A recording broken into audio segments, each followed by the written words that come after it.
On this week's show, we're discussing what will be the next PlayStation remaster, does Until Dawn Remaster set up a sequel, and is Ubisoft getting a remaster?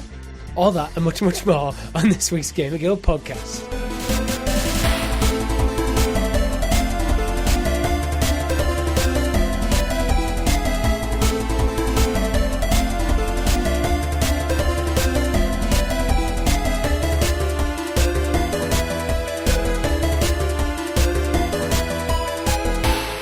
Remaster.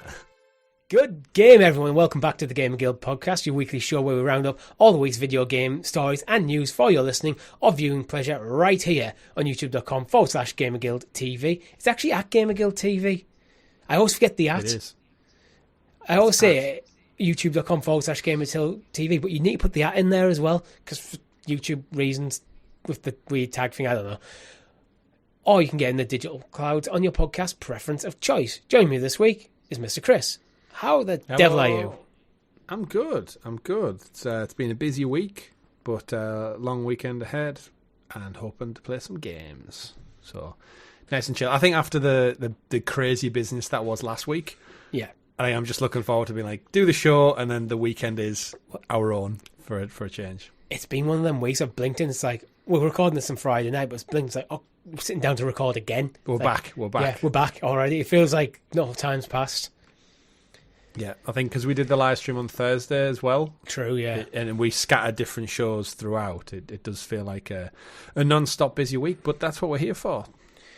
Indeed. And you're here for the news. But before we get into it, make sure you like the video, subscribe to the channel, and ring that bell so you're kept in the loop with all of our amazing content here at GamerGuildTV, such as, well, everything we did on our 5th year anniversary stream, everything from the... I think you should check out the console ranking. I think that was probably, for me, the best content we made in that day of our anniversary. Yeah, absolutely. We isolated an hour to talk about console rankings, and then I think half an hour in, we were at like the Spectrum or something. Yeah. We hadn't even made it out of the 80s. Yeah, there were some classic consoles that were thrown up there. But yeah, if you weren't familiar with it, yeah, we went and ranked. With you, the audience did have quite a lot of involvement as well, but we had a tier ranking system up, so there's a lot of visuals for it as well if you're curious about what it was. We did some research about sales figures and overall impressions of the consoles whilst talking about them and discussing everything from their aesthetics to the games to the libraries to their lifespan to their impact on the whole industry. And yeah, it ended up being a really, really interesting, deep conversation that spanned 2 odd hours. So if you like the podcast that we usually do, but you don't want something that's like news specific, it's probably quite a good evergreen episode, because even when we reached the end, we found it incredibly difficult to rank the current consoles because they're not done yet. So it almost like cuts out at PS4, Xbox One, and Nintendo Switch, ironically enough. The PS5 and the Xbox Series are in there, but with the caveat, it's work in progress. Construction. Yeah. But yeah, great show. I thoroughly enjoyed it, and thank you to everyone who did show up for that show and the whole celebrations last week. We had a great time. We saw many faces, both old and new, showing up in the chat on many of our streams. And yeah, again, it's just big thank you for all your support over the last half a decade and helping us make bigger, better content. And actually, some of the super chats that we made over the course of the weekend helping fund refresh for one of our next projects, and I think we actually off the back of the weekend got the ball rolling on that, so thank you, and look forward to some exciting news in the near future. Can't wait to bring you it. We also have our live streams where actually during our anniversary stream we started finally Gears of War 2 and we continued Gears of War 2, and this week's on last Thursday. How are you finding Gears, Chris? I'm really enjoying it. I think we said during the live stream, Gears of War is ultimately like a video game based video game. It's why things like Space Marine and Astrobot are thriving right now, because they respect your time. They're not overly long, they're not overly complex, but they just get in and out. You have fun along the way. And Gears in particular, obviously the weapons are great. The fact that it's got a co-op campaign is great. The characters are fantastically written. They're really fun and just light-hearted action. And yeah, I think the campaign generally takes about 10 hours to complete, so we're probably about the halfway mark now. You'll probably get maybe two extra streams out of it. But it's really good. I know a lot of people in the chat who jumped in said it's one of the reasons they bought an Xbox 360 back in the day. And I can completely see why. The game still holds up really, really well for a title that's a good decade-plus-year old. It does, yeah. And yeah, the gameplay is still super fun as well as visually. How about yourself? How are you finding it about 4.5, 5 hours in? I echo everything you just said. I think the game holds up surprisingly well. Better than I would have thought it to. Dare I say, I stand by. Gears is better than Halo. From what I've played of both franchises so far, it holds up really well. The story is interesting. The characters are a bit over the top, but the game also doesn't take itself too seriously, even though the characters take themselves very seriously. But it's fun. Yeah, that's fundamentally, it is fun. Yeah, there's lots of just like, I'd say like 90s action going on. And I'm all there for it. It is super fun, and it's been interesting because we've had people join us in the chat who've they're not aware of the channel before, but they've joined because of the game we're playing. And I think one of them actively said that we were the only people on the planet right now probably streaming a Gears of War 2 co-op campaign. And I'll take that title and run with it because I'm having a great time. Yeah, me too. Another accolade for the channel. Absolutely. The only active Gears of War 2 streamers. We'll take that and 161 episodes of a Stadia podcast. Congratulations. True. But what else have you been playing? As I mentioned, I've gone back to Star Wars Outlaws. I'm intending to probably push towards the Platinum over the next week or so. And it's really interesting, actually, because the delay to Assassin's Creed Shadows last week, it's almost kind of like alleviated the pressure of like getting it all wrapped up before November. So even though I still had another month or so to go, that was like my big final game for the year. So now I'm kind of like, okay, I might dabble in Lego Horizon. I might look at the Horizon Remaster because I have the original. So £9.99 gets me the PS5 upgrade, and I actually enjoyed the first game more than Forbidden West. Me too, actually. So it's kind of like, do I go like, is that going to drop at that perfect time when I get back to it? Forbidden West is one of them. I really enjoyed it, but it is very much more of the same. Where the first one, I think it landed differently because it was unique and interesting. Yeah. Both great games, agree. But yeah. Forbidden West is objectively the better game, but I prefer the first one. Yeah, same for me. But then at the same time, there's some news this week around some new video game titles that have just came out, or they're due out this week, and the reviews are in. And it is spooky season, so at the same time, I could get pulled into, I don't know, going maybe back to Ghostbusters. That's one of my go-to horror ones I drop back to. We've got Resident Evil, obviously, lined up to get started at some point, but then, as in the news, Silent Hill 2 out of nowhere. Not really out of nowhere. It's in the list of greatest horror games of all time. So it's not really out of nowhere. For me, out of nowhere. Like, I've never played it before. It's kind of on the same radar as Resident Evil, where I was too much of a coward to really play horror games or get into them. But then, as I'm older and as everyone's seen through the channel, we've experienced horror games a lot more in recent years, and I've enjoyed them. Dead Space, enjoyed playing that. Resident Evil Village and Biohazard, enjoyed playing them. So it's kind of like, I just need to pull the trigger on one of them, but I'm still leaning towards Resident Evil more because it's the more storied franchise out of the two. But then Silent Hill's like the current new one that's just dropped, so it's like, oh, okay, do I want to be involved in that conversation? But we'll get to that in the news. So yeah, just Outlaws, chipping away at the open world. I finished the campaign a while ago, so it's just kind of mopping up on the collectibles, the side missions, helping all the little random droids out and creatures that you find out there in the galaxy far, far away. How about yourself? Just Zelda, really. I've still got Star Wars Jedi Survivor. Currently, I've put a pin in that for now because Zelda's just, every time I sit down to play games, it's Zelda I want to play. It's got its hooks in me. It's that just like very easy charm the game has. It's not a stressful game. It's not difficult. It just is. It's just fun. It's a very charming game. So just like, you know what, after work, sometimes when you've got a few hours to sit down, picking up your Switch and playing something like that, it just works. I imagine you had something similar when you were playing Astrobot. Yeah. It's that colourful, cheery nature of the game. Yeah. It doesn't take much, like some games, like if you had a stressful week and then you had to play something like The Last of Us Part 2, there's parts of that where you just think like, this is not a slog, but you need to be in the right mood to play that type of game. That's why Plague Tale Requiem didn't land for me, because I was just not in the right frame of mind to play that game when I tried, and it was like, oh, okay, I want to play, sat down and play, and like, I don't want to play this right now. It was just, sometimes it just happens. You went in the rat mood. Yeah, I wasn't. That game is bleak as hell, though. Great, though. It is, yeah. Well, actually, I don't know. I've never finished it. But before we get into it, we do have a merch store as well, where you can get this sexy blue hoodie that I'm wearing. This is a contrast hoodie, so it's blue and grey. Looks good. You've seen probably, if you watched the live stream or the live streams or the podcasts on YouTube, you've probably seen Chris's two-tone. Yours is the black and orange, black and yellow. So his is the black one with the yellow inside. I've got the peacock blue with the grey contrast, and I love it.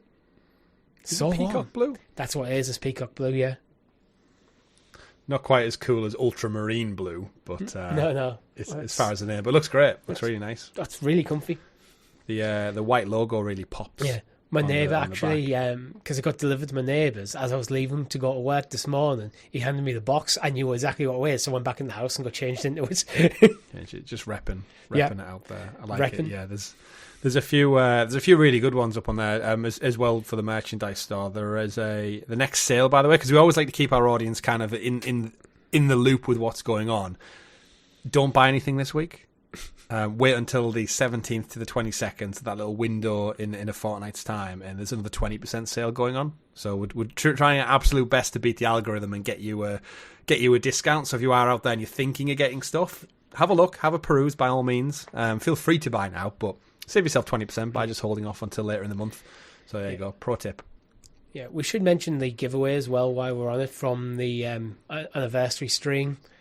We're not announcing the winners just yet because, quite frankly, we haven't got round to sorting that out. We will be announcing them in the coming weeks. Yeah, and we're waiting on one of the prizes to arrive still. So it's been dispatched. It took longer than anticipated to get. I was hoping to have them in hand before the stream. Yeah, maybe your neighbour's holding on to it. No, not yet. It's just we only got an email earlier saying it's been dispatched, so it might turn up on Monday. I don't know. So you might be listening to this, and I might be lying to you right now from the past. Who knows? Always. But you know what I know, Chris? You're about to introduce us to the graciously gathered Gamer Guild Gazette, a.k.a. The News. The News, and as always, our news is brought to you by our Guild Heroes, which you can join for as little as 99p over on the YouTube channel. Thank you very much for your support, especially those people. It's been about 4 years since we started the membership program. Mm-hmm. Some people have been members since day one. I don't think we ever really called that out on the stream, but there's a few people, when the live streams you can actually ping through how long you've been a member. There's a few who've actually been a member longer than me. Wow. Yeah, I know. It's like, and I was pretty much day one, so I think it was just probably with a week or two difference, but they've been members since day one, so thank you very much for such great support. I mean, we can call them out now. There's at 41 months, we've got Sarge, we've got Steve Nelson, we've got Clive Illenden, we've got Brendan McBee, James Pearson, Jin Hood, and Richie C89. Just a couple who were just short. Louise, Link, Tom at 40 months, and then Phil, Meg, Crazy Bad, Cookie McCrumble, and Lee Ellis in and around the 30. Barry Purple Hazen around the 30-month mark. Al Davis Music. So there's a couple who are not far off, really. Yeah. Just a couple of months who maybe didn't realise when we started. But yeah, and again, we thank everyone for joining us, even the more recent ones as well, who've either rejoined or left. YouTube does a really bad job, by the way, of kind of like showcasing to us as the channel holders who's joined, who's left, exit surveys, who's resubscribed. The format in which they get that information to us is really, really poor. So apologies if we sometimes miss you or we don't spot you joining or rejoining or upping a level tier. We get no notifications for it whatsoever. We have to actively dig through the back end of YouTube to find that information, and it's actually terrible. Yeah. But we love you all and thank you for the support. So, the news. But they might fix it in several years, because they did eventually fix the fact that we can now publish to members and then schedule for normal release later, which is something that every content creator I've ever met has wanted since they had a YouTube memberships was a thing. So we just have to keep our fingers crossed. We do. Chris, not technically a news item, but what do you think the next PlayStation remaster will be? I think, yeah, it is a quiet week for news, everyone. So, ironically, after a 2-hour bumper episode last week, the well is dry. And we thought we'd start this week's episode maybe talking about the world of remasters, because there's been so many of late. We have Silent Hill news coming up. We obviously have Horizon Remaster. We've got Until Dawn. So Horizon, Until Dawn, Remastered, West, whatever you want to call it, coming out as well by the end of the month. And I guess we wanted to look at just remasters in general, specifically for PlayStation, because Xbox don't seem that interested with the backwards compatibility and the super sampling and all stuff they do. Just take a little chunk of the show and basically talk about the remasters that I think is left in the tank, because they don't have many. And I guess, we wanted to start with looking at them. So if you think about what we've got available, the top one that jumps out for me is the shooters. Specifically because I think PlayStation are lacking in that department. We saw the epic failure that was Concord of late, and that was because Concord Remastered.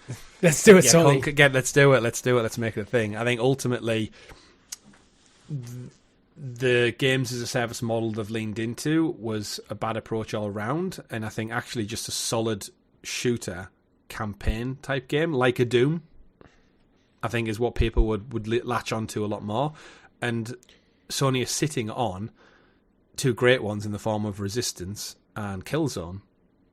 Yeah. And whether it is just a remake to test the water in the form of just a trilogy of remasters or reboots or remakes, I think that would work really, really well. And if they are successful, then maybe look at a new entry in them. Because currently you can only play Killzone. Shadowfall, which was the PlayStation 4 launch title, is the only entry in that series you can play on current hardware. And as far as as far as Resistance goes, I think you can only play the PSP Resistance Burning Skies. So you can't play the main entry games, but you can play the PSP port as part of PlayStation Plus Premium, with trophies as well. But it is probably the worst of all of the titles, so not a great starting point, Sony. So I just think, I hate to think, for game preservation, I'd love them to come forward. For my own personal taste, I'd love them to come forward. But yeah, I just really think they need a shooter. Whether it is first person, I don't know how you feel, Richie, but they also have a couple of third person shooters in the bank they could go back to as well. Yeah, I'm thinking about not what Sony would do, because what Sony's going to do, the obvious answer for what Sony, based on their current practices, would be God of War. They're going to do a remaster of God of War and then God of War Ragnarok. That's most likely. That's what I think they're likely to do. I mean, God of War 2018 only came out a year after Horizon Zero Dawn. Yeah. So by that cadence, next year we'll be getting a God of War 2018 remaster. Yeah, and it's in which that seems kind of crazy to say out loud. It's in that tier of games alongside Horizon and alongside something like Spider-Man and like Last of Us. I mean, Last of Us has had the treatment well and truly. You've just recently finished the Uncharted trilogy. I think Drake's Fortune, the first one, came out in 2008. I know we got the Blue Point kind of up-res remaster collection, but I feel like surely that's ripe for the picking, right? If you're not going to do a new entry... Is that like a remaster or a remake? Because for me, I don't think there's any point in remastering it. I think it's about as good as that game can get at this point. Remake. Yeah, it's a remake for me. What do they call the Uncharted? Not Uncharted, sorry, The Last of Us. They're just The Last of Us. They just gave it part 1, didn't they? Yeah. And part 2. But they are more remasters. They've took the game and done what they can to kind of repolish it. Where part 1 was in the new engine, though, so that was a remake. But this is where, remember, The Last of Us has got 3. It's got the original PS3, the PS4, which was called Remastered. Then we've got part 1, which was done in the part 2 engine. Yeah, you're right. It's kind of a remake. Yeah, so it's had a remaster and a remake. And Uncharted is just bundled into that Nathan Drake collection, which was a PS4 one. But I just think, looking at visually, Drake's Fortune in particular, it plays great still, but it doesn't have any modern polish on it at all. Other than what Naughty Dog were pushing at the time. Well, I'm going to be honest here. I played through Uncharted 1, 2, 3, and 4, and Lost Legacy. They all are actually lacking a bit more polish than I realised. Yeah, I remember you saying. Yeah, they are a bit sketchy sometimes. Nate doesn't do what you expect him to do. He'll jump off a cliff for no reason. Sometimes, especially on the higher difficulties, it's death by grenade overkill. So there's stuff that where there's a few rough edges, and all of them games, they are still amazing to play, and I absolutely 100% recommend them. But this is my point. I think they're good enough. Unless you're going to commit to a full remake. And I don't know if the games for Drake's Fortune, is it big enough? This is where they could get clever, Richie, and make a double hitter with the Golden Abyss part and a Drake's Fortune remake. It's Golden Abyss set between 1 and 2? It's before them all. Oh, so it's a prequel. So you could have prequel, set up the whole backstory, then Drake's Fortune, maybe do it in a double hitter, because you're right in saying like some of the paths don't hold up. Like gameplay, story, absolutely. But the last Uncharted game we got, Lost Legacy, was 2017, which is the same year Horizon Zero Dawn came out. Yeah. For me, I actually think if you're going to do a remake of Drake's Fortune, what I think you do is you take the blueprint of the story and just leave everything that the original game did behind. Maybe keep some of the puzzles, but you can expand on it, tweak it, make it distinct. So you want to Resident Evil it a little bit. Yeah. Because take the best bits but expand on them. Only if Sony don't do what they've done with Horizon and keep the original or the remaster available to play. So if you want the original, as it was intended on the PS3, there it is. Here's a new iteration of it. The same story, but remade. We've took the story and we've remade the game. Yeah, and you could imagine Naughty Dog probably have a couple of things looking back in hindsight and everything they've learned from The Last of Us and subsequent games. They must want to add so much. Yeah, absolutely. Like even just like little things like maybe getting in references to his brother a bit earlier in the series, so it doesn't seem as jarring him showing up in 4 all of a sudden and being like, what, he has a brother? That's convenient. Yeah. The grappling hook, imagine that showing up in one of the earlier models. You'd have to change the level design a little bit. But as someone going back, I'd have fun for the nostalgia, but then be like, oh, cool, this is different, this is new. What you could do is you could change the levels in a way where you keep the big puzzles, the big set pieces in place. You could even make them bigger, but the bits between them. Yep. You could add a few other bits and pieces here. You could add more story, have Nate's relationship with Elena develop more. Or Chloe. Dun, dun, dun. Or Chase from Golden Abyss. You don't know about her yet. I don't. But yeah, so like, I don't know how we got off the tangent from shooters to that. In terms of third-person shooters, though, I mean, they're sitting on SOCOM. Remember how big SOCOM was when it first came out, where everyone had the headsets, and it was like the first true PlayStation online multiplayer game, and you had to have like a party of, I want to say 4 in your squad. I can't really remember because I was a daft kid, and I had the headset, but I don't think I really understood how the online element worked because I wasn't savvy enough to understand the internet and network parties and stuff. And back then I think I had the adapter. I mean, that too. I remember just playing like the campaign. But yeah, having the team. Ultimately, it was the Division, before the Division was even a thing. And then they've got Siphon Filter as well, which is almost practically like a Splinter Cell first party title. And I think like depending on what they want to do, I think there's definitely space in their first party lineup for a shooter of some sort, whether it's first or second. And it frustrates me that they just seemingly sit on these franchises. I know their resources can only be stretched so far, and a lot of the studios obviously want to push on and do new IP, and I would never want to hold them against that because we've seen Horizon and Ghost of Tsushima flourish off the back of giving the freedom to these studios. Well, going back to Naughty Dog, as much as I love Uncharted and would love another Uncharted, Naughty Dog's passion for Uncharted seems to have waned. Their focus, what they want to do as a studio, is Last of Us right now. Yeah. That's what I want them to do, because that's how you're going to get the best work out of them. And the new IP, right? They're supposed to be working on a fantasy IP.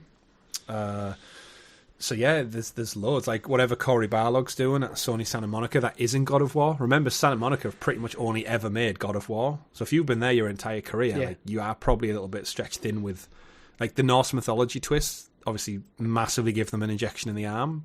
But I think at this point, they're like, can we do something that isn't Kratos? Please. Yeah. Please. The Norse mythology twist put it on the map in a way God of War never really was. Mm-hmm. God of War was one of them franchises I think was always a middling AAA title.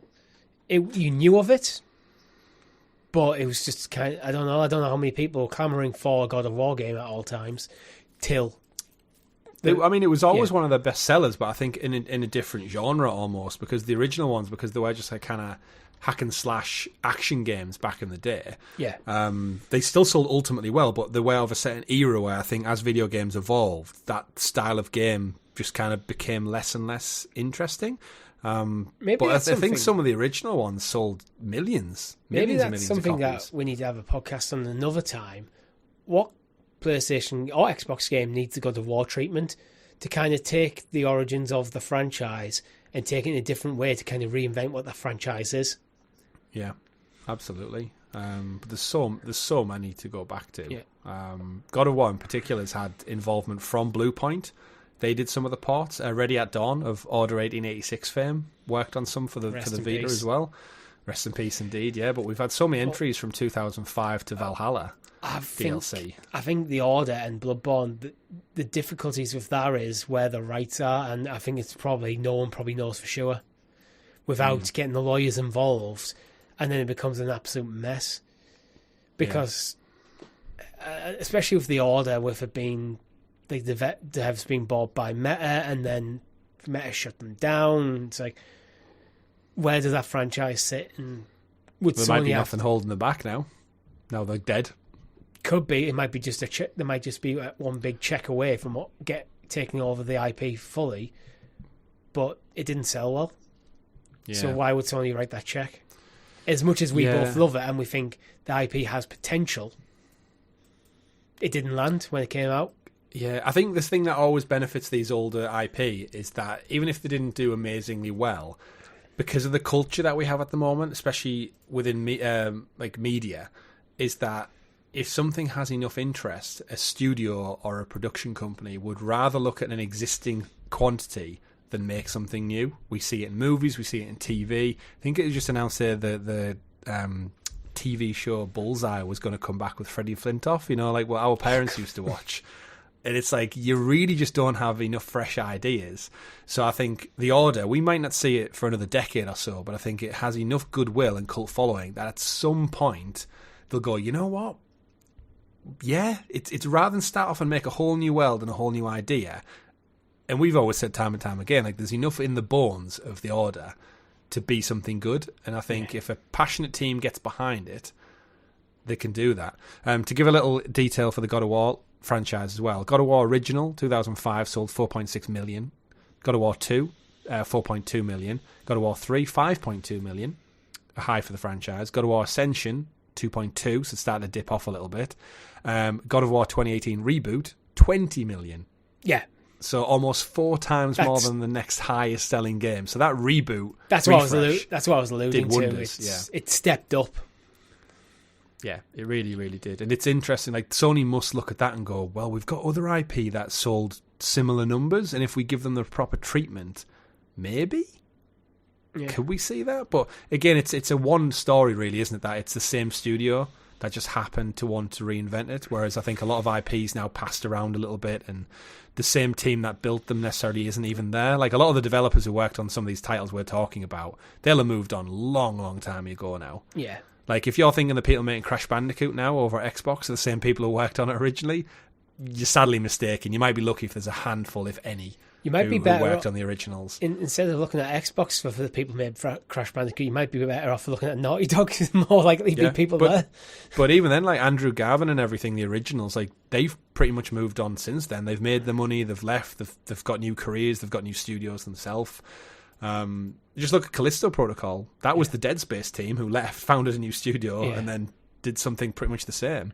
I think the outlier, before we move on from this remaster discussion, is Bloodborne. I know we're both not in that vein of form in terms of the gameplay style, but that's every podcast I listen to constantly banging on the drum of Bloodborne. It's its 10th anniversary next year as well.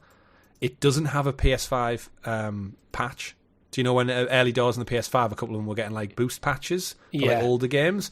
Nothing for Bloodborne. And of late, in Astrobot, Bloodborne shit all over the place. The deluxe edition of Astrobot came with Bloodborne skins. So they know there is a vibrant cult following for this Bloodborne title, and it's sold respectively well. I think Bloodborne has caught up with From Software doing their own thing. And it's similar to The Order, but the difference is, unlike Ready at Dawn, who failed afterwards, FromSoft have just gone on to bigger and better things, seemingly, in the form of Elden Ring and their other series that they've got done with Sekiro. Yeah, it's kind of like they don't need to do Bloodborne.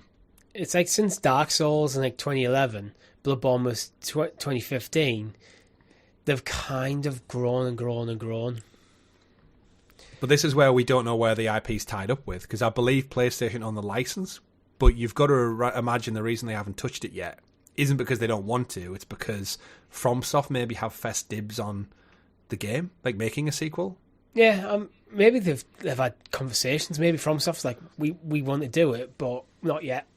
Maybe once we're finished with Elden Ring, it's next. I think 10th anniversary would be great for either a remaster, a remake, or even just a PS5 Pro patch to bump it up to 60 frames and whatnot. In an ideal world, I think everyone would love Bluepoint to work on it, because Bluepoint did Demon's Souls at the PS5 launch, and that's FromSoft. So it's kind of like they've already cut their teeth on that type of gameplay and those type of worlds, and working with the coding that FromSoft have. So they seem like the perfect studio to make a sequel or another remaster. But Bluepoint did say they're working on a new IP, which I think it's either a misdirection, because they are the perfect candidate. And it's just like, even though I wouldn't play it, I'd love for everyone else to get their kicks out of Bloodborne too. Yeah. You know what would be interesting with Bloodborne? You mentioned it's coming up to its 10th anniversary next March, actually. Yeah. What if the Sony license is only for 10 years? Perhaps. Or maybe the From Software license. Maybe there might be a 10-year agreement between the companies that at the end of that, it defaults to one or the other. Yeah. I mean, you've got to imagine these contracts as like, there's all sorts of legal stipulations that we'll never be privy to, but businesses don't go into agreements with each other without safeguards. So hypothetically, if Sony are looking at this and going, in March 2025, the license to this defaults to us 100%, then we could maybe give Bluepoint this and go, give us a PS5 remaster. Mm-hmm. Then we don't have to pay FromSoft. Yeah. Or maybe we pay FromSoft less. There could be a lot of businessy decision. This is where I think it's the same with The Order, where because the rights are seemingly tied up between multiple corporations and different entities, and it's quite unclear where it sits. Mm-hmm. That's where I think a lot of complications come into play. And then when you want to make a video game, the last thing you want to do is start off by having to negotiate legal contracts with entities that are probably not going to be involved in the making of the next game. Yeah. Or like we said, in terms of devs, the team might not even be around. So the people who lay the rules and get these agreements signed off, they've probably moved on and gone anywhere. So I think if you just get the right type of people at the right time with the amount of goodwill behind it, I think it could go on to great things. And there's just so much on the plate that they could go back to. Infamous is another one. Obviously, they've moved on now, Sucker Punch, to doing Ghosts of Yotai. And I think they've got the hands full, but the franchise, I feel like, between Spider-Man and the failure of any more Arkham games, we're kind of crying out for a decent superhero title. Yeah, so I think an Infamous collection could be a good little boost in the arm for that franchise. It's almost like free money sat on the table, but the biggest one for me, as we round out this conversation, is I think Astrobot has proven 3D platformers can exist, get critical acclaim, and be amazingly fun in 2024. The fact that it's looking back, a question is ridiculous because Mario, yeah, but I feel like Nintendo gets that, like, their audience is so catered towards like a younger age demographic, family friendly anyway. I think PlayStation and Xbox have definitely moved away from that over the last 15 odd years. Like we've always said, Xbox's big problem is they're stuck in that bro shooter era and they can't get out of it. They need to evolve, and PlayStation evolved perfectly, I think, with people's tastes, but unfortunately they left behind some of the fun and whimsy that Astrobot has seemingly like reignited. Yeah, the mistake was not keeping that going as well. Yeah, you could just have a two-pronged approach to it. Xbox need to keep things like Halo and Gears going, while also exploring other avenues. Yeah, and hopefully we'll see some great things with their slate of games coming up. But PlayStation just have that heritage and like the Sly Cooper games are left there, or the characters left there. Jak and Daxter is left there. And Ratchet and Clank seems to get to live on. And like, I love the Ratchet and Clank games. But recently I've gone back and I've played a Jak and Daxter game and I've played a Sly Cooper game. So playing them two, heading into them playing Astrobot, I just look at it and think, if you took the same like stunning colour palette and fun and whimsy that Astrobot had and apply it to a brand new Sly Cooper game or a brand new Jak and Daxter game, there is a family-friendly audience for that out there, guaranteed. I think it is a shame because Ratchet and Clank did really well. So you think, looking at Sly and Jak and Daxter could have been great.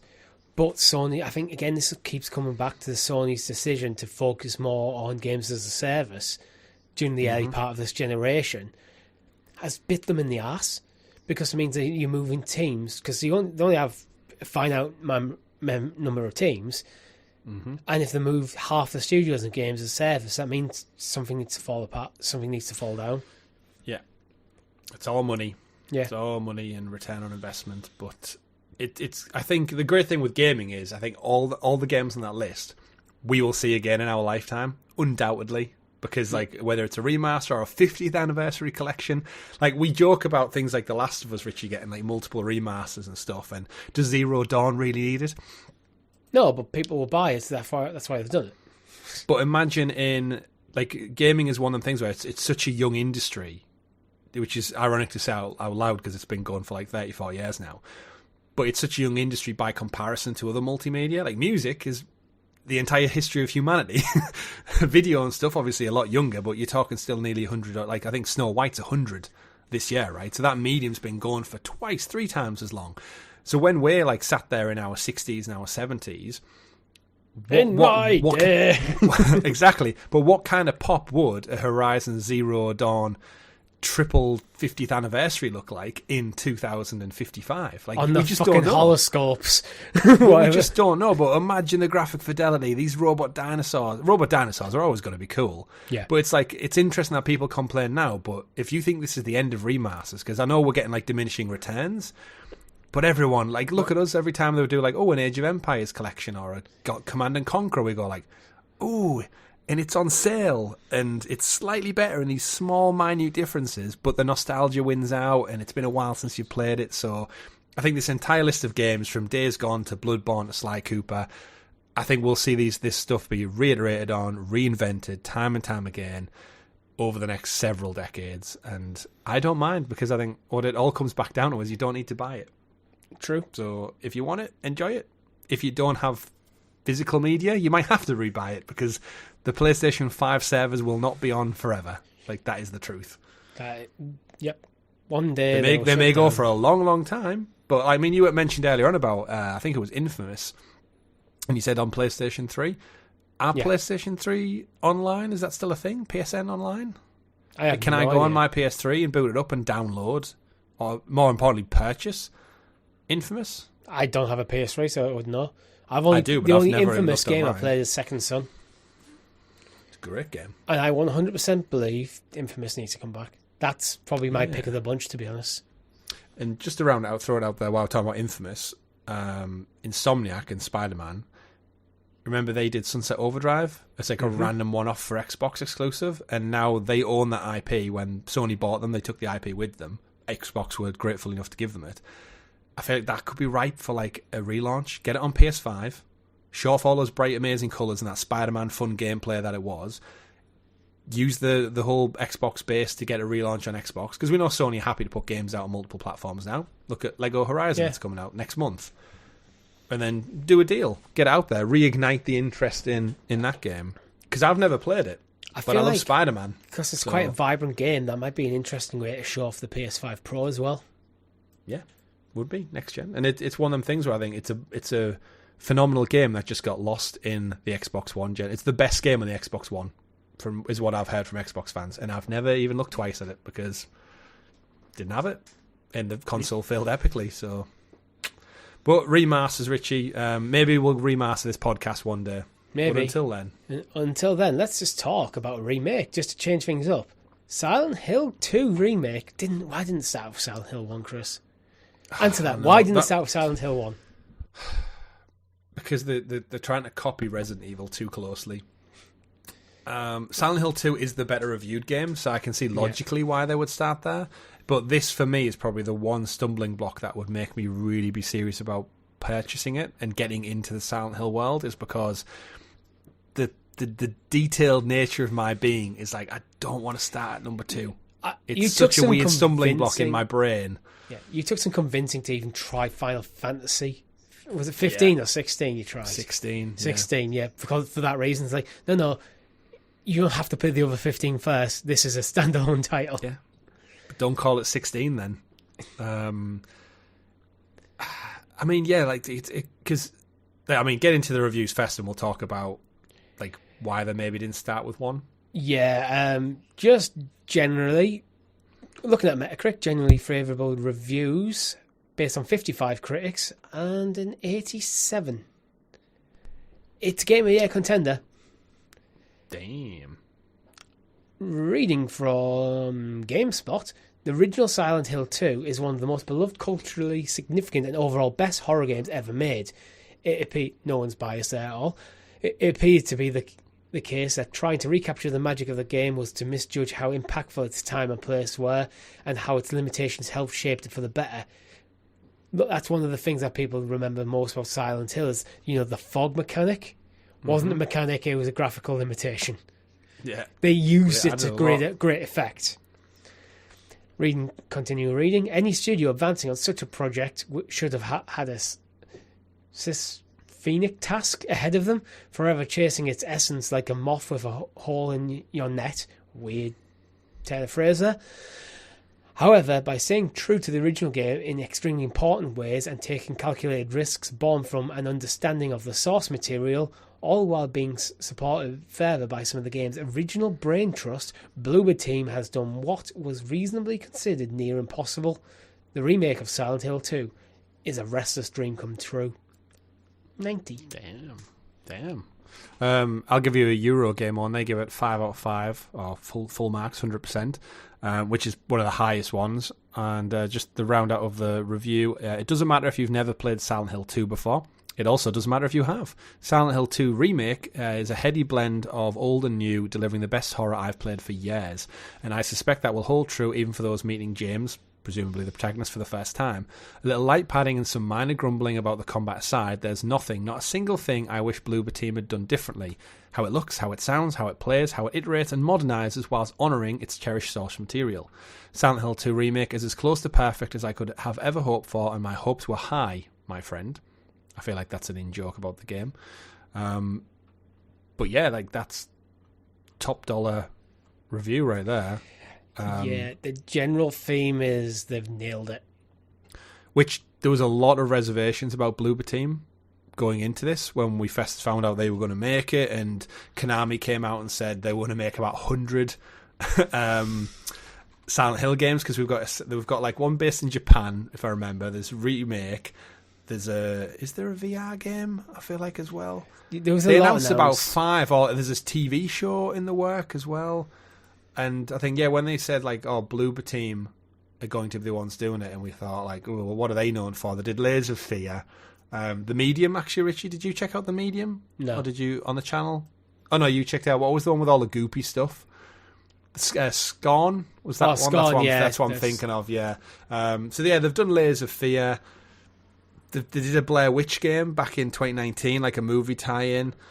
But other than that, like, nothing really of note. I think the reason they bagged this one is because of their experience with Layers of Fear being a horror title.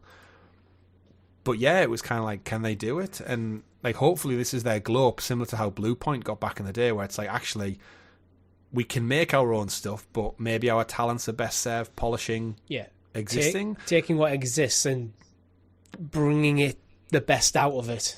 Yeah, and this is obviously, this isn't Konami making it in-house. This is Konami shifting it out to a second party. So this is a partnership deal that you would imagine, Richie. They move on to the next one, right? They go Bloober Team, well done, congratulations. Hopefully the game sells well. And Konami go, and then this is back to our conversation. Konami now go, right, do we make one? Or do we push on with the sequels? Because I don't know how deep Silent Hill goes. Is there a 3, 4, 5 spin-off? Code Veronica? Joke. What is there? Because I don't know. What's the history of this franchise? But him at the end of that review saying if you've played it or you haven't played it originally makes me a little bit more intrigued. Like, okay then, so if I don't have to play them, what do you think? Where do you sit on this one? I know you're similar to me with your horror history.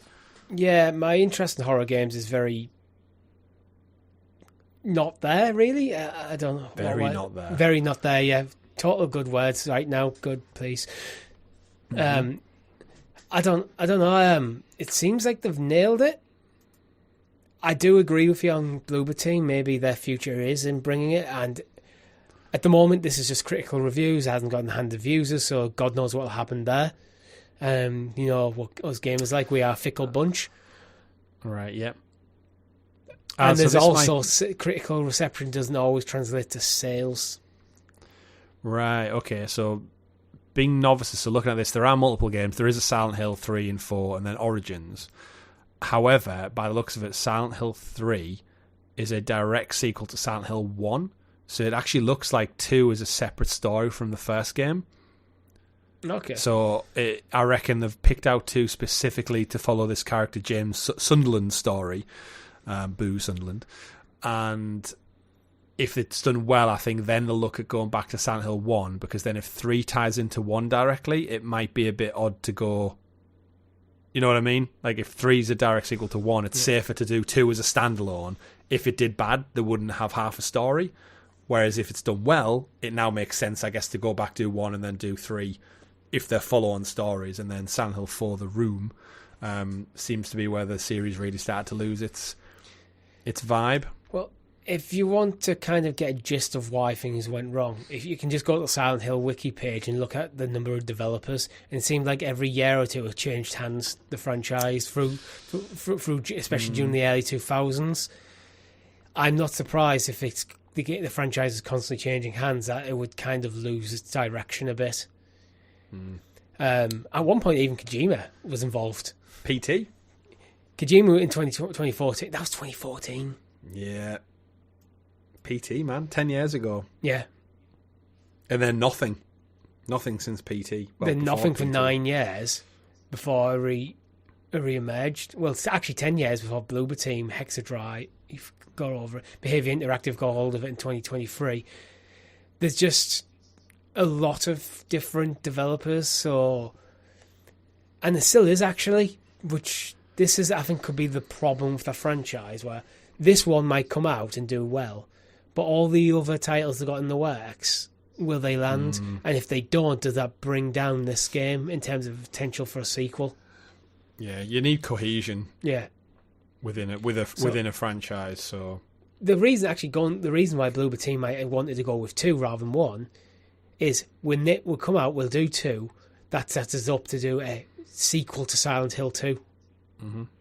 As you said, 3's kind of a sequel to 1. 2, I don't think 2's had a direct sequel. It's hard to tell without knowing. I wouldn't want to guess, but it seems like they've got ample source material to build on, and I think the key thing is just if the game has success now the reviews are out and it's reviewing well. We are going into spooky season, so you'd imagine it's going to sell well. Not only based off the nostalgia, but the vibes the game gives off at this time of year, and it does look decent. And it's the cult classic. Yeah. So, yeah, I mean, fingers crossed for it. I'd love it. I'd love some competition for Resident Evil, quite frankly, because they've been running away with it for a good 20-odd years now, it seems. They have. So, yeah, let's see how Silent Hill does. But, yeah, my interest is piqued. No, with your interest being piqued, is your interest piqued in going back to Starfield at all, Chris? No, not at all, Richie. Not at all. Yeah, me either. So Shattered Space has dropped. Reviews are... they exist. They do exist. Currently sitting on a Metascore of 57. It's not doing well. I'm surprised, actually.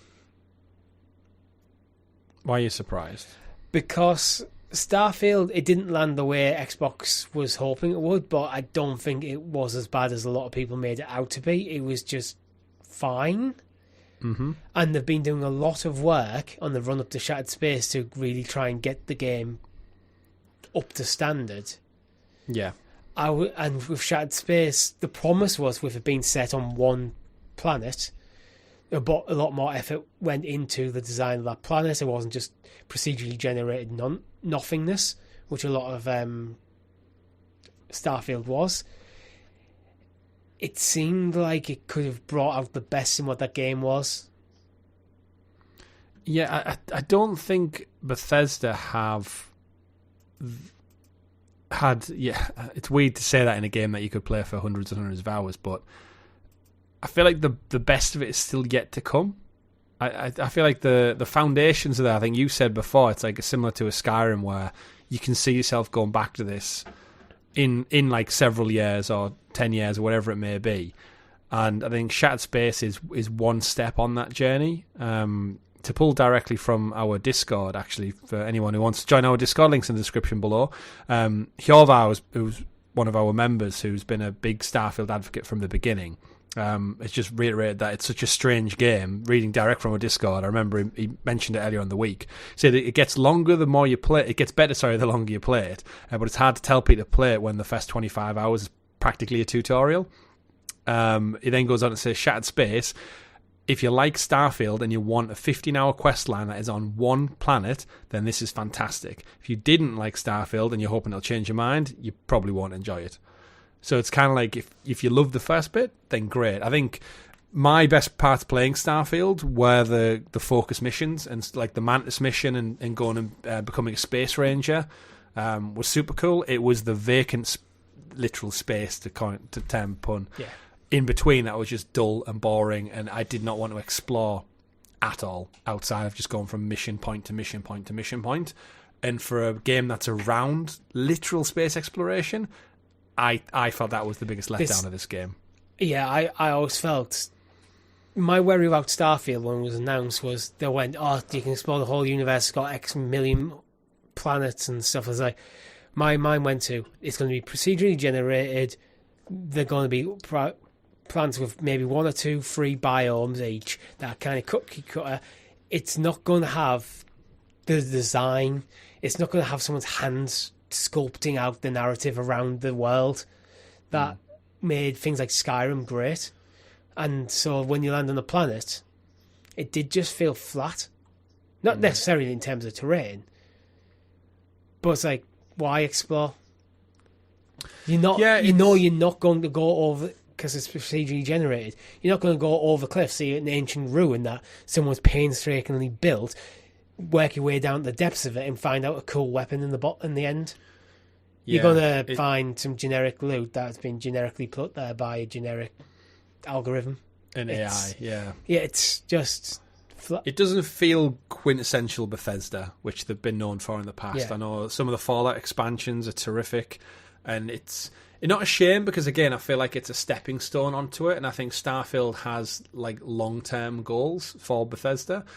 Pulling in from some of the reviews, not just our takes on it. Games Radar gave it a 6 out of 10, and I quote, Starfield Shattered Space is a solid expansion that presents lots of choices and exploration, but it doesn't really deliver on the horror aspect Bethesda teased initially. There's plenty of intrigue to be found on Varukai and the city of Dazra. That must be like the condensed location you go to. And some side quests offer some memorable highlights. But as one of the most elusive factions in Starfield, Shattered Space feels like a missed opportunity to go all in on the weirdness and unsettling atmosphere the opening did so well to establish. Another one from Pure Xbox. They give it a 5 out of 10. Starfield Shattered Space is a big disappointment in almost every way. We love the base game for all its flaws, and we're willing to be the big exciting DLC. We're waiting, for the big exciting DLC drop that'd make us love it all over again. However, what we've got here is a very average narrative expansion that fails to add any big choices, any big upgrades, any big enemies, any new biomes, loot, or anything that could potentially excite or draw new players in. It's buggy, janky, badly acted in places, and there's a myriad of bugs and performance issues to be ironed out. What a missed opportunity. That sounds like Bethesda. Yeah, do you get a feeling that Bethesda are kind of almost a fallen giant at this point? They're like a BioWare, for me personally. And I never had any massive buy-in. Starfield is the first Bethesda game I've completed fully.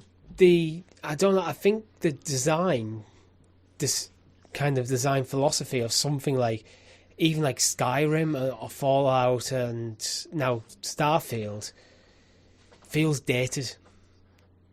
The engine, man, you get beautiful vistas, but like I think my biggest bugbear when I was playing through it the first time, because this was the first, like I paid for the deluxe edition to get early access because I was that hyped. Like they got me in with it all. And I think I said to you early doors, it's just like the facial capture, the acting, the jank of just getting stuck on things and NPCs doing whatever the hell they wanted, and the being in the menus all the time, and just I was disappointed on many, many fronts with Bethesda. I think I'd built it up in my mind being like their best, most ambitious game ever, and all the love that people had for Fallout and Skyrim and stuff. I thought, right, this is the one for me. I'm a sci-fi fan. It's brand new. I'm getting it on day one. I'm now in the Xbox ecosystem. And yeah, I just felt a bit let down on all fronts, and that's without the legacy that like you and Rob, because Rob was really disappointed with it as well, and he's a huge Bethesda fan. Yeah, same. I loved. Christ knows how many hours I've got in Skyrim, but it's Fallout 4 was fairly early PlayStation 4 generation. Skyrim was PlayStation 3. This is what I mean with like some of the design philosophy feels dated. You get one a generation. It feels like they should have reinvented between Fallout 4 and Starfield what a Bethesda game is. The worst thing for me was it did feel like I was just playing an old Bethesda game. It didn't feel new and shiny or interesting.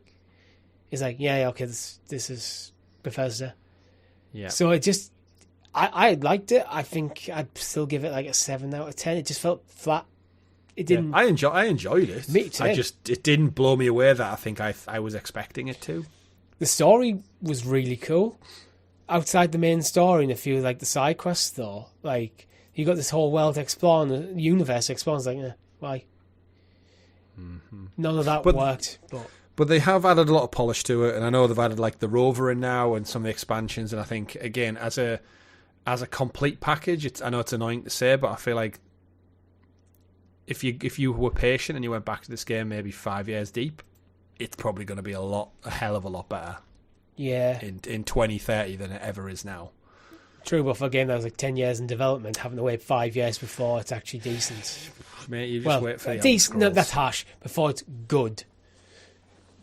This is the problem with game development. Remember when the Fallout show did really well, and we said like, well, how long till Fallout 5? Because you're probably going to be waiting 7, 8, 9 years. Yeah. Based on the cadence in which they get stuff out. Because the next big focus is Elder Scrolls, right? Yeah, which I worry for now, actually. Well, you've got 5 years to worry about, so I wouldn't put it at the front of your mind just yet. Yeah, and it's just going to feel like a sequel to Skyrim, which is a problem. When did they reveal that? Elder Scrolls... What's the new one? Is it 6? Is it 6, the next one? Reveal date. When do you think it was revealed? 2017?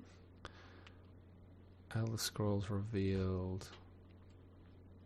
Oh, I can't find it. 2021. That's explained it was using the same engine. Elder Scrolls official announcement trailer, 2018. Oh, of course. Yeah. So 1 year after Horizon Zero Dawn. But that was just a quick shot of a logo over like a vista, and then that was it. Yeah, but the fact hey guys, we're working on it. It's like, yeah, we know. Officially announced it is like, damn. 9 months ago, Spiderbot did comment on that an announcement teaser saying another few years and Bethesda will release a special edition of this trailer. Happy 5th anniversary of the trailer, everyone. See you another 5 years for the 10th. 6 years today. See you guys at 12. There's a lot of irony in the comments. I'm currently 26 and I just hope that my grandkids will enjoy this game when it comes out. I love it. It's something great. It's crazy at this point that we're getting Grand Theft Auto 6 before Elder Scrolls 6. I mean, yeah. This is like releasing a trailer for Morrowind in 1985. They're not wrong. It makes you wonder what led to the decision to announce that they're working on it when it's like everyone knows you're working on it.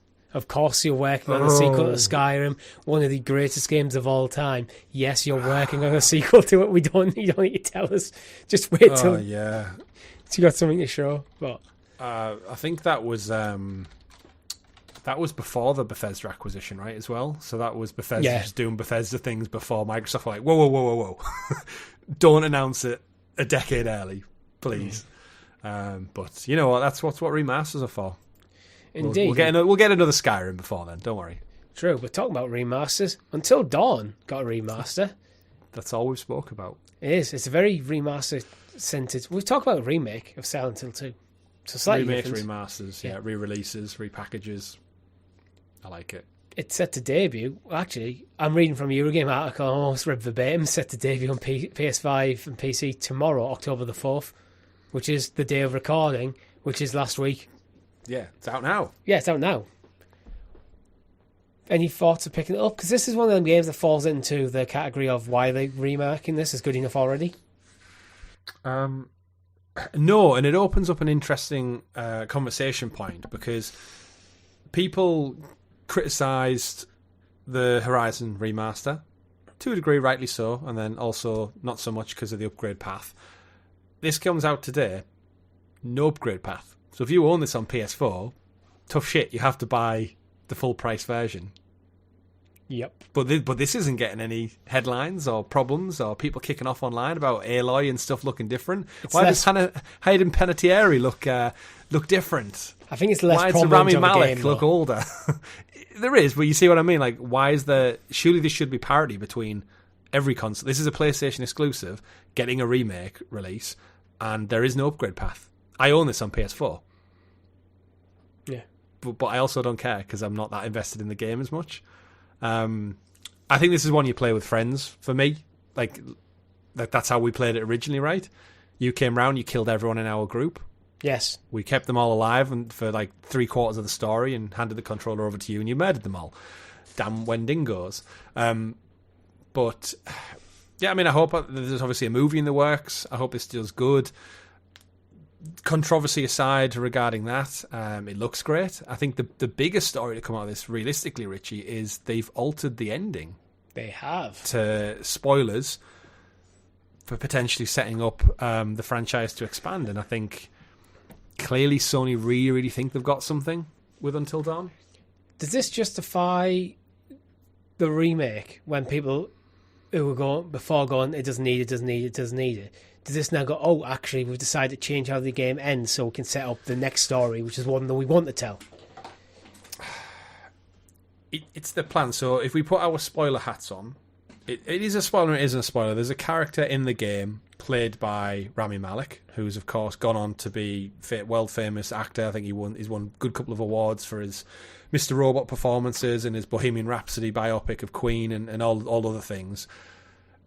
The post-credits scene is in the game. It's all about choices, very much like a Telltale style game. If you've not played it before, it's a bunch of teenagers get in trouble up in a lodge, and there's some kind of sci-fi elements to it. And Richie can either kill him or he can help him survive, depending on Richie's choices. Probably die if it's Richie. And the end of the video game, the remake, basically shows us a different post-credit scene where his character is seemingly not dead. Even if he does die in the game, he seemingly escapes somehow. Basically setting up like he can come back. And that tells me that Sony must have had conversations with Rami Malek about potentially coming back. Otherwise, why would they save that character over a lesser known one who they could probably get a lot cheaper if they didn't think like, you know what? The movie's in the lineup. This is a very cinematic game as well in its visuals and its actors. It's got a good couple of big names in there. And it just made me think, like, yeah, they have something in the works. And let's be honest, if we look at Supermassive, their games have gotten worse since this game. Until Dawn was their height 10 plus years ago. Yeah. And the Dark Pictures anthology and The Quarry, once a Stadia exclusive, just has not quite hit the nail on the head. So I think getting back to Until Dawn is probably high on their priority list, as well as PlayStation if they can make some money off, let's face it, a first-party franchise. Yeah, true. What if the movie is actually a sequel to the game, not a retelling? Well, they're not using the same actors, so it could be. They could just like reference it and drop people and places in, and I guess if you played the game, it might be a nice little Easter egg, but it depends if the movie's going to tell the same story or like an advanced version of it featuring the same enemies. I was just thinking, if they're getting Rami Malek back to re-film scenes for the game, surely then talks about him with it being in the movie in some discrete way, shape or form. Well, the movie does have, the Doctor. I only ever know him as Dr. the guy from Jurassic Park, The Lost World, who gets killed by the compies. That's the guy who you're thinking of, everyone out there. He's reprising his role for the movie.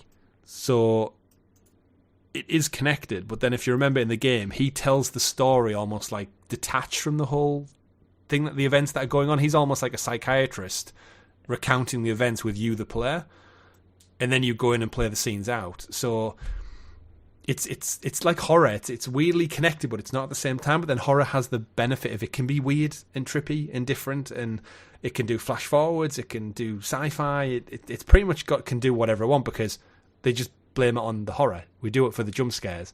Why did that happen? For the jump scares.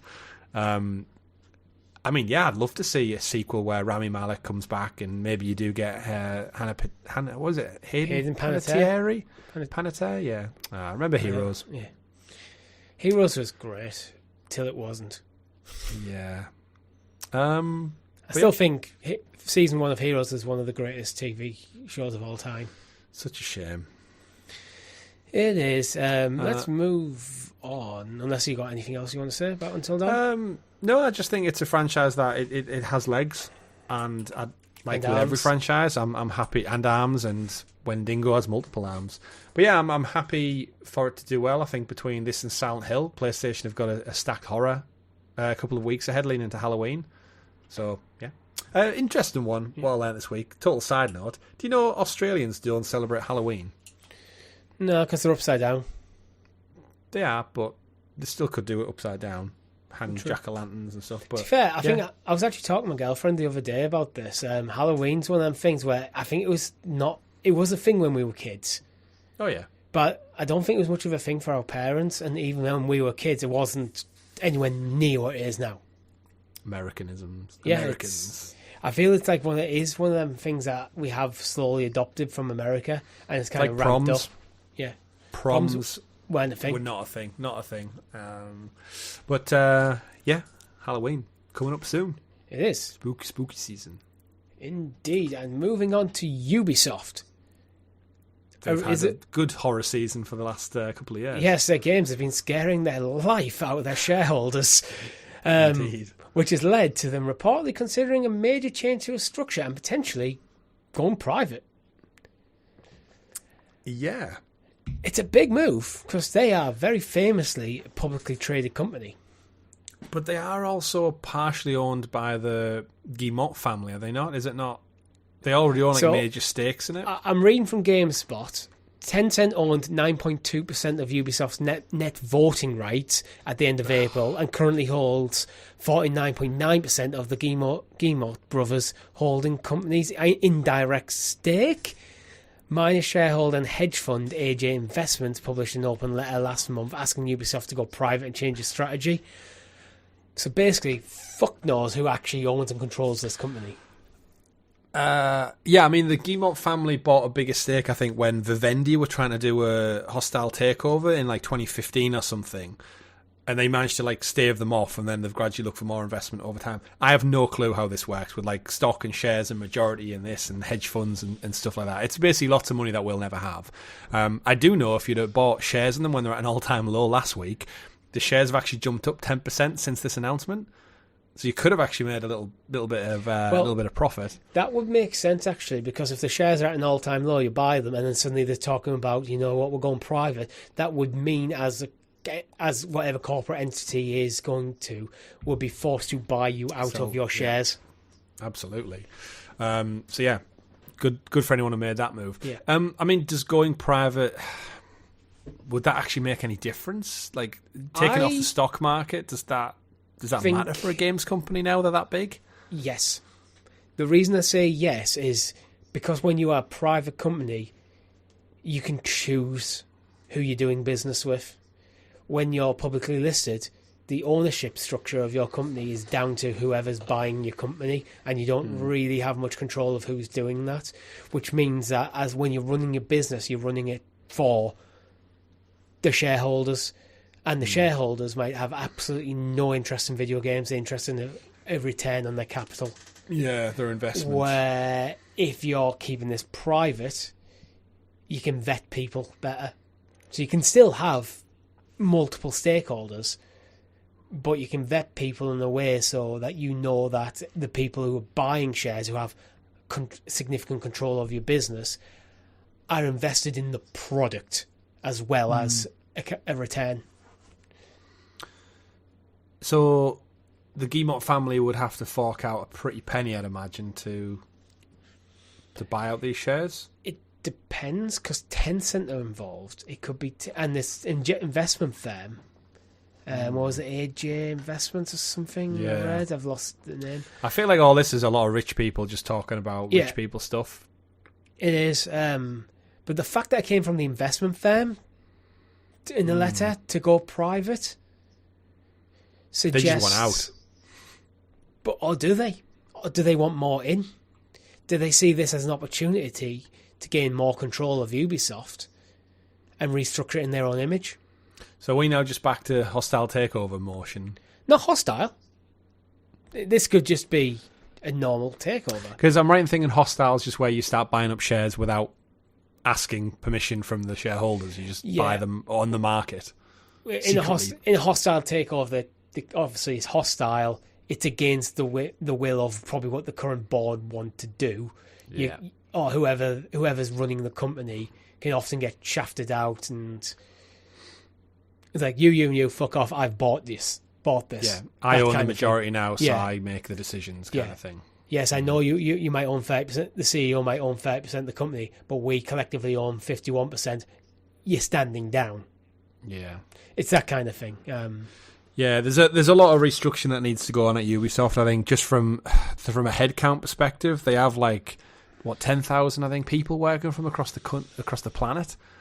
Yeah, they're so bloated and compared to everyone else that's been doing layoffs. And I know they've had some layoffs, but the scale in which they work is it's mind blowing. You got to think the real estate on all these studios they have in big cities around the world as well can't be cheap, and the games as a service stuff is constant, and they've made some big decisions of late to cut games. Remember we had Division Heartlands was just killed almost a half a year out from release. We've had Hyperscape, which was launched and shut down.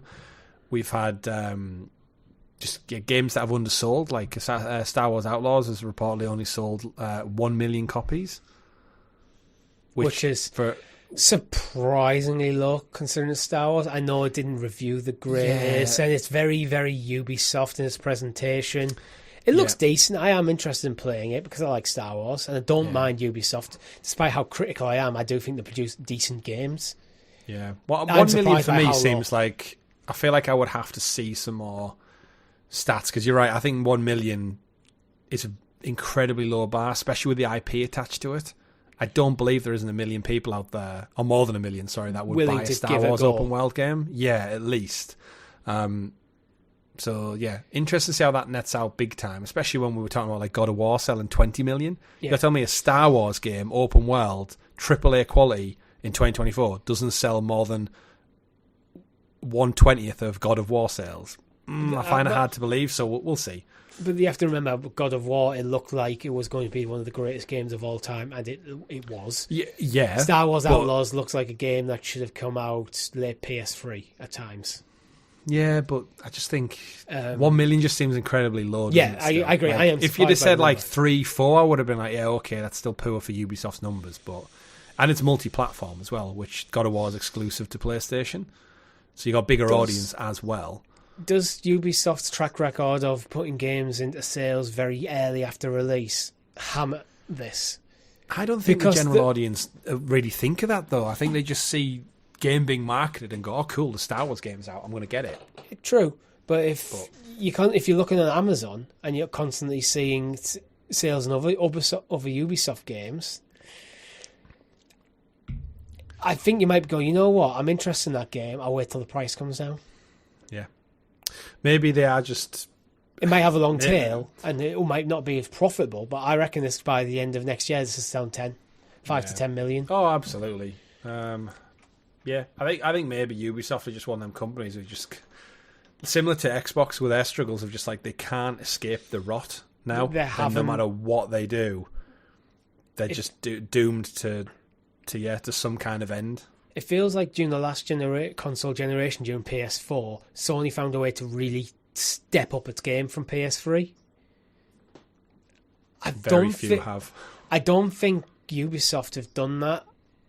I don't think Bethesda have done that. I don't think Xbox in general have done that. Yeah. It feels like a lot of the design philosophy is feeling a bit dated. Mm-hmm.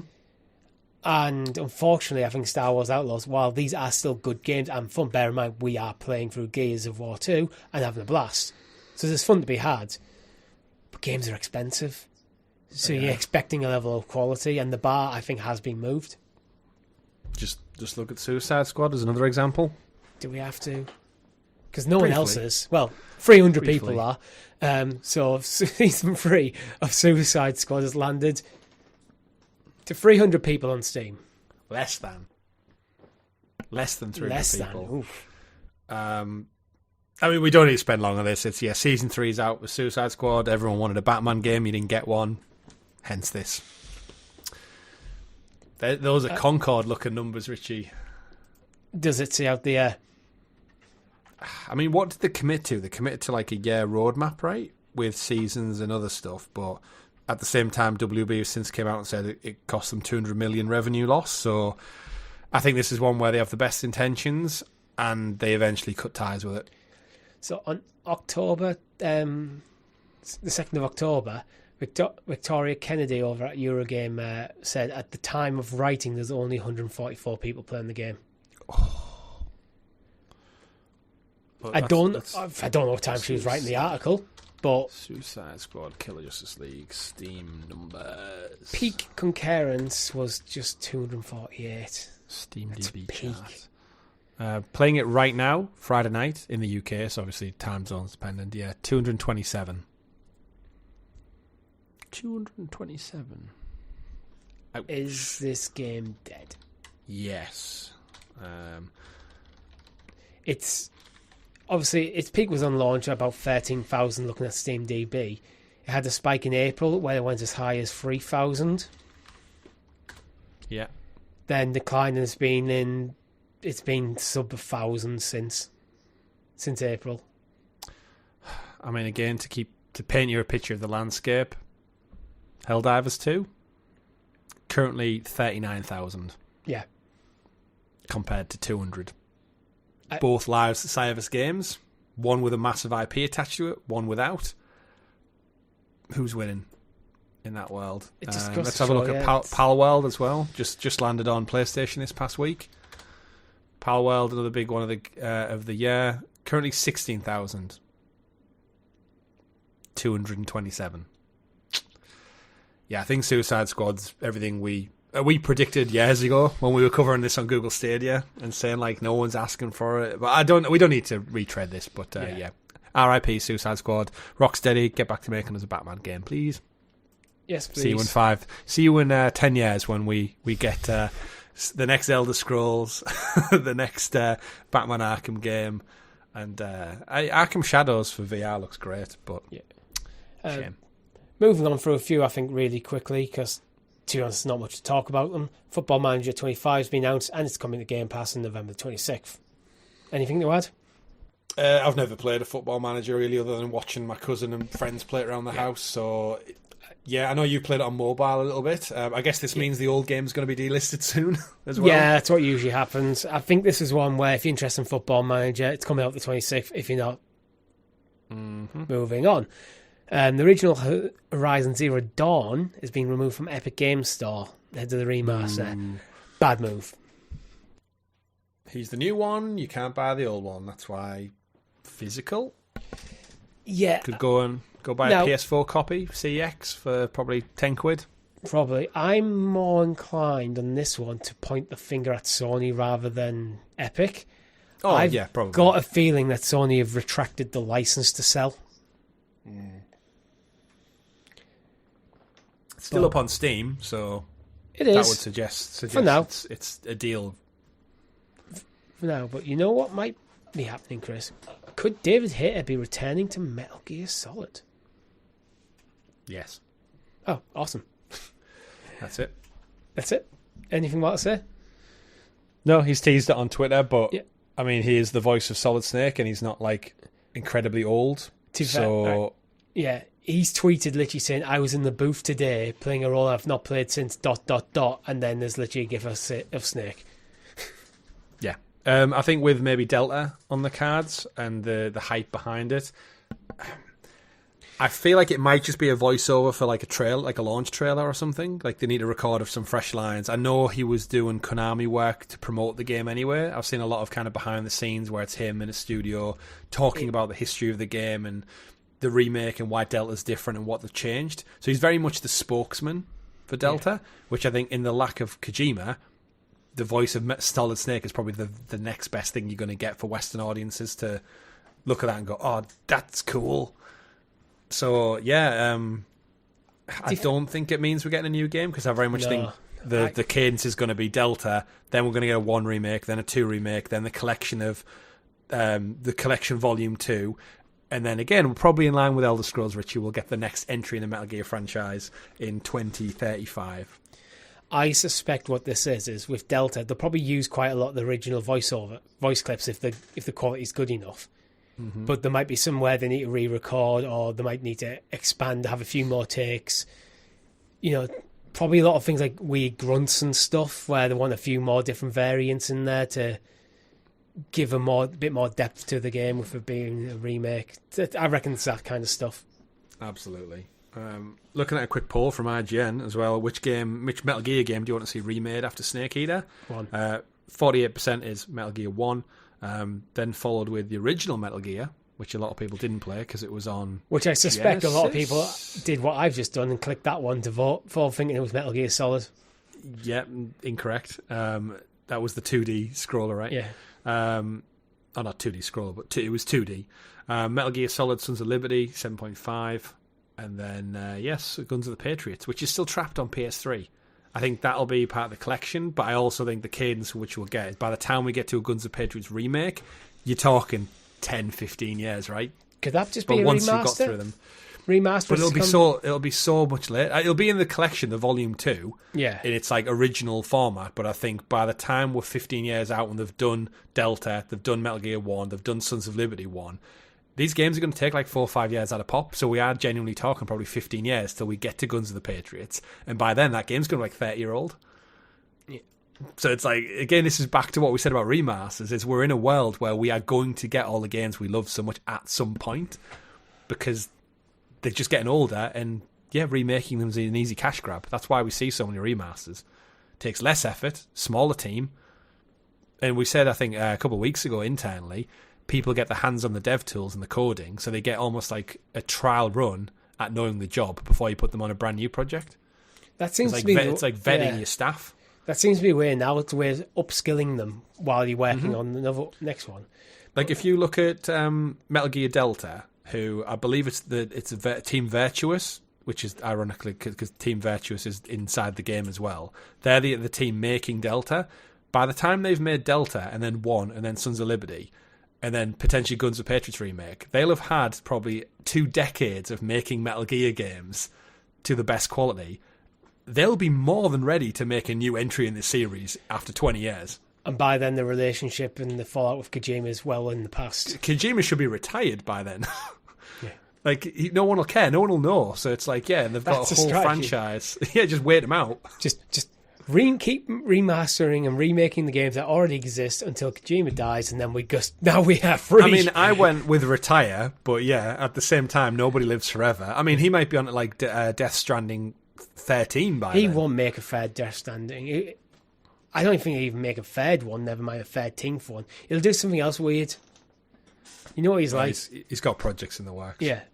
Indeed. And talking about weird, Amazon Luna, we've got some Amazon Prime games for October. What? Do we? Yeah, we do. We do occasionally talk about Luna on this show. What have we got then? So, I'll read through the list and then I'll let you pick any ones you want to talk about. Alien Isolation, Mortal Shell, Dusk, Perish, Tormented Souls, Amityville, Valfaris, Doomblade, Monster Harvest, Fortnite Battle Royale, Fortnite Battle Royale, Fortnite Festival, Fortnite Battle Royale, Rocket Racing, X-Defined, Fortnite Battle Royale, Lego Fortnite, Trackmania. Are you trying to make out like Luna only promote Fortnite on their social channels? I'm reading the things that are on their blog. They have listed these games separate when they are the same game, so I'm listing them separate and pointing out they are part of Fortnite. It's a good spooky lineup. All the titles, they're definitely horror themed. Yeah, Fortnite Festival is absolutely terrifying. Alien Isolation's great. Yeah, that's the pick of the bunch by far. That's probably the pick of the bunch, yeah. Love Alien Isolation. I saw actually earlier on today, while we're on the track of Luna, Duncan from our Stadia days mentioned that if Luna can survive for about another 6 months, it will have outlived Google Stadia. Really? Is an interesting... Yeah. Again, I don't know where he's getting his data from, because if that's like early access, because it released again in the States well ahead of everywhere else. Yeah, it did. So it's kind of... It's possibly skewed, but I just saw his tweet and I thought it made me go like, huh. I mean, we will get to that reality at some point, unless it folds its cards as well, because we'll see. But yeah, there's some Prime games to keep it stacked as you go into spooky season, at least. Go play Fortnite. Indeed. Or you could go play a From Software game, because good guys From Software giving their staff a nearly 12% salary increase starting next year. Legends. I wish my company was doing that. Yeah, absolutely. I'm sure everyone listening wish their companies were doing that. 12%. What would you do with that? Think of your pension. I think I'm not a big fan of From Software games, but I think this just goes to show that their management teams have their heads screwed on. They realise the talent they have. Mm-hmm. Keep them happy. It's not an insane concept where if people go to work to earn a living. So if you want to keep your staff happy, keep them earning a living. And if you want the best talent, you got to pay the best top dollar, right? And the reality is they can afford it with how well Elden Ring's done, and Shadow of the Ed Tree. I mean, everything they've touched, right? Even Armored Core did well. Armored Core did great. Yeah, like I'm glad to see that some of these profits land back into the hands of the people who made these great games. Deservedly so. Yeah. Maybe with the percentage increase. That being said, if they all paid peanuts, 12% of one peanut is still nothing. I don't know the salaries. Peanuts, right? Yeah. I think they paid well. Again, it's Japanese, right? And I think it's from 260,000 yen to 300,000 yen. If you look at like the culture over there, though, Nintendo have made no layoffs. Everyone else in the industry has. Nintendo haven't. Yeah, Nintendo have one of the biggest cash reserves of any company in the world. But they don't have to, and this is where I think business and culture are like wildly different across the world. Whereas like I know, like I don't know about your social feeds, but I see shit all the time about people in the States getting sacked and laid off for next to nothing, and then they revolve around tips in a lot of industries, and it's just like you shouldn't be relying on your customers to pay your staff's livelihood. Yeah, like your base level should cover more than that. And if you want to have a child, it costs you $10,000 or something like that, and it's just in many ways the most advanced country in the world, and in so many ways the most backwards in terms of social care and other things. Yeah. But that's a whole different conversation. It's the economic arguments around freedom. Like, does having full economic freedom to pay and choose how much you get actually warrant a true freedom? Because then if you fall ill and you can go pick whatever hospital you want to pay whatever, but then you're trapped by the cost of it all, so you don't really have a choice because the price won't. Imagine something happening to a family member and you having to factor in how much it will cost you to call an ambulance to get them there. I couldn't. This is why I could never live in the United States. I just couldn't do it. I couldn't. Yeah. I mean, freedom is not free. I know they have an insurance-based system, but the insurance is basically profit-seeking. So they're not there to help you out. They're there to make money out of you. What were you talking about? Astrobot. Oh, yeah. It's got a soundtrack, and it's dropped on Spotify. And it's a banger as well. Is it? I haven't heard it. Oh, it's. I mean, the whole soundtrack, Richie, is. I've been listening to it today when it dropped, and there's some remixes from certain franchises that are like on point. Oh, do I listen to the soundtrack, or do I just save it for when I play the game so I get it in context? Play the game. Because there's some spoilers in there as well, I would say. But yeah, the spoilers are also some of my favourite songs. So it's like, yeah, so good. It's so good. I will play this game at some point. At least in part. I don't know if I'll play the full game, but my girlfriend's definitely going to be playing it, so I'll see a lot of it. Once you get your hands on it, you'll want it. And it's a fun platinum as well. So I think you won't be able to resist once you see it in practice and you have a go. You'll do one or two levels when your girlfriend plays and you're like, It might be one we go halves, and I've got a feeling it's going to be one of them. Back and forth, take turns, level. Yeah, that kind of thing. But that is all we have time for you this week. And we like to round out the show every week by going into this week in video game history. Chris, what have you got for us starting October the 4th? Well, now we're no longer in September, the best month for video game releases. It's slim pickings, Richie. I don't know. Super Mario World 2's in here. It's Yoshi's Island. Is it the proper Mario World 2, or is that the Japanese? Because it wasn't the Western release was a different. Doki Doki Panic. Yeah. Super Ghouls and Ghosts, I know, is a classic Super Nintendo one from 33 years ago. Castlevania Dawn of Sorrow, that's in the Dominus collection. Ah. We have a first look on the channel. I didn't play Dawn of Sorrow though, which I think was the first one, but the way they list them in the game, they actually put the third one first. I didn't know this till after I recorded. Fair enough. 13 years ago, we mentioned it, Dark Souls came out on PlayStation 3 and Xbox 360, so that's a good one. But yeah, Overwatch 2 is 2 years old already. Should have just stuck with Overwatch 1. Yeah. I'm not seeing much. 8 years ago, Call of Duty Infinite Warfare. Ooh, Assassin's Creed Mirage came out last year. Today. I think Infinite Warfare was one of the ones that, I think by that point I was already done with the series. Yeah. And then Demon's Souls on PlayStation 3, 2009. So it seems like a Souls kind of vibe. 8 years ago, Mafia 3, PS3. There you go. That's the throwback. October the 6th. We already mentioned the show 10 years ago. Alien Isolation. On PC. Yeah. No. One for you, Richie. One versus Evil. One for the audience. Not that one. Baldur's Gate 3 got its early access release on Google Stadia. I had that. I had the early access. I currently do not have access to the game. Just remember when Stadia had early access to last year's Game of the Year before anyone else. Which is, it's a game that I think in long term is probably going to fall into the category of, is this one of the greatest games of all time? Just remember they had Cyberpunk ran best on there as well, and now we're just talking about Fortnite on Luna. Indeed. Well, that's enough talking for this week's show. If you've liked the video, subscribe to the channel, hit the like button, ring the bell, all that stuff. We've got a Discord channel. Links are in the description for all of our socials. Check out the merch shop. Not yet, though. Wait for the sale. When was the sale, Chris? It was the 17th to the 22nd of November? October, perhaps. Maybe you've written it down as November. I'll double check it. Wait, before the episode ends, I'll check. You're double checking it. It's October. It's October. All right. I was going to say happy birthday to me, but nope, we'll have to wait another month. So you'll get 20% off everything, including my sexy hoodie, Chris's sexy hoodie, maybe a t-shirt. Do you want a bandana for your dog? Because we have them. I recommend the mug. The mug's good. Makes your coffee or your cup of tea taste nicer. Have you got the mug there to show people? I do. Now, you've actually got the merch. This is the giveaway. Yes, I was going to say, this, I own the mug myself. It's at work. But this is the same mug that I own. It's sexy.